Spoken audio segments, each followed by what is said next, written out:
Bonjour à tous, c'est Valentin. Aujourd'hui, je vais vous commenter mon parcours de Ninja Warrior. Je m'appelle Valentin Dubois, j'ai 24 ans, je vais gagner Ninja Warrior. Ok, donc cette idée de commenter mon parcours de Ninja Warrior, ça vient d'un mec qui s'appelle Team Shift, qui était un freerunner. Après, il a fait Ninja Warrior, après il a fait d'autres trucs, maintenant il fait surtout de la course. Du coup, il faisait des commentaires où lui c'est le last man standing, le dernier homme debout en Angleterre, et moi je suis celui en France. Du coup, j'ai pensé que ça pourrait être intéressant pour vous de donner une sorte de commentaire de mes runs sur Ninja Warrior pour vous donner des conseils sur tel obstacle ou tel obstacle, comment l'aborder, comment se préparer, etc., etc.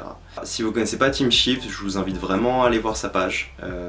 C'est là, je crois. Je vais mettre un truc ici. Pour commencer, il faut savoir que dans Ninja Warrior, il n'y a pas de préparation. Vous êtes dans des loges avec tout le monde, il y a une télé où vous pouvez voir les gens tomber. C'est super stressant, c'est super chiant.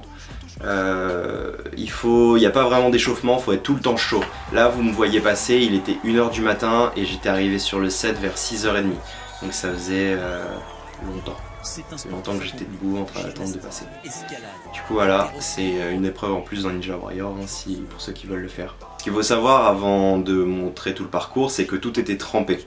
C'est-à-dire que tout était vraiment trempé, on était à Cannes, à côté du port, et il y a un air marin qui est venu mouiller tout le parcours.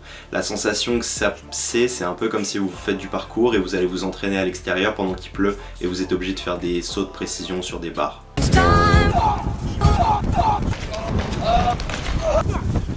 Ouais, ça glisse. Enfin bref. Du coup, ça c'est mon premier run de qualification et on va tout de suite commencer. Alors voilà, là je marche. Donc là ils ont commencé le chrono. Il faut savoir que le chrono commence lorsque vous avez sauté la première porte, donc ils ont un peu changé tout ça. Donc là voilà, la méthode que j'utilise, voilà, pas à l'aise, hein, on voit que ça glisse, c'est le fait de sauter et de s'accrocher en ce qu'on appelle en parcours en saut de bras. C'est-à-dire qu'on va venir sauter, attraper la plateforme. Donc à chaque fois je me retournais et je faisais un certain déséquilibre vers l'avant pour avoir une sorte d'angle à 90 degrés entre ma direction de poussée et mon point de support, pour pas glisser, pour pas être comme ça et penser à glisser, vraiment être dans cet axe là et sauter. Donc à chaque fois je sautais à deux pieds et j'attrapais. Pour le dernier, vous voyez, il faut mettre mon pied gauche est un peu sur le côté, histoire de pousser dans l'angle et pouvoir arriver sur la plateforme. Tout était trempé, il faut savoir que vraiment tout était vraiment mouillé. Là pour monter la plateforme on reste proche du sol pour pas avoir de déséquilibre. Ensuite le rideau. Alors le rideau, pareil, il était trempé. Vous voyez ce que je fais, je prends le rideau, je le tire et j'essaie d'attraper la fin du rideau. Ce qu'il faut savoir, c'est que si vous vous attrapez au début du rideau, vous allez vous laisser coulisser parce que le rideau se déplace comme ceci. Vous allez essayer de le prendre.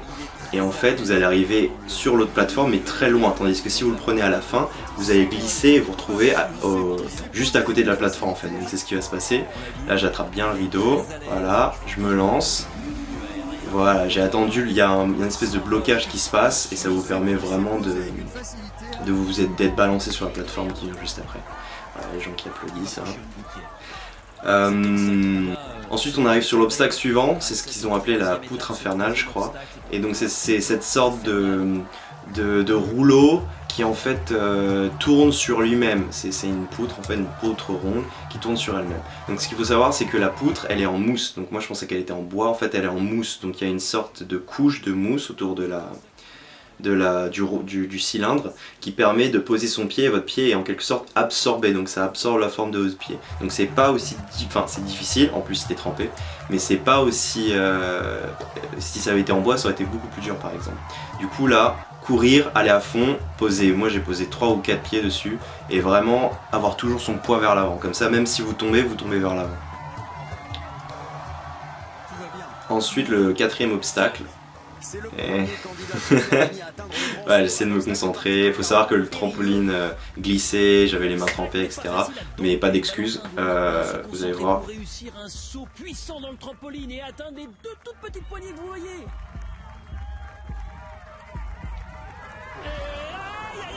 Voilà, je tombe. Voilà, je suis tombé. Voilà, c'était le jeu. Je suis tombé pendant les qualifications. Mais le sourire, vous voyez le sourire? Ça veut dire qu'en fait même si je suis tombé, j'étais bien. J'étais pas dans une espèce de frustration ou d'énervement. J'étais bien parce que même si j'étais tombé, il y avait tout un entraînement qui était derrière, il y avait tout un tout un chemin, j'ai voyagé, j'ai rencontré des gens, j'ai fait des recherches, etc. etc. J'ai fait beaucoup d'escalade. Tout un chemin qui m'a permis d'arriver à un certain niveau. Et même si je suis tombé là, même si l'aventure aurait été finie pour moi, je serais resté heureux parce que voilà. Parce que c'est pas gagner, pas gagner, c'est pas vraiment la finalité du truc. L'important c'est de continuer à s'améliorer et d'être bien. C'est quelque chose que William Bell disait dans Génération Yamakasi. Pour ça, on dit parfois, c'est quand tu bouges, que ça soit aussi fort, que ça soit un gros saut, un saut d'immeuble et tout. Le truc qui est très important, c'est de savoir vraiment, c'est être tranquille, être simple. C'est-à-dire que tu le fasses, que tu le fasses pas, c'est d'être bien. Une fois que tu es bien, tu verras que tu verras vraiment les choses clairement. Et être bien, ben, c'est là qu'il faut vraiment, c'est pas en courant, c'est pas en t'agitant, c'est vraiment être reposé. Pour ceux qui n'ont pas vu.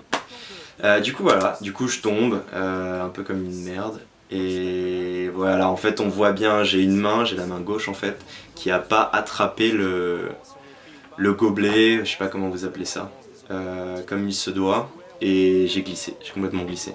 J'aurais bien aimé vous montrer la vidéo de quelqu'un qui l'a bien réussi, mais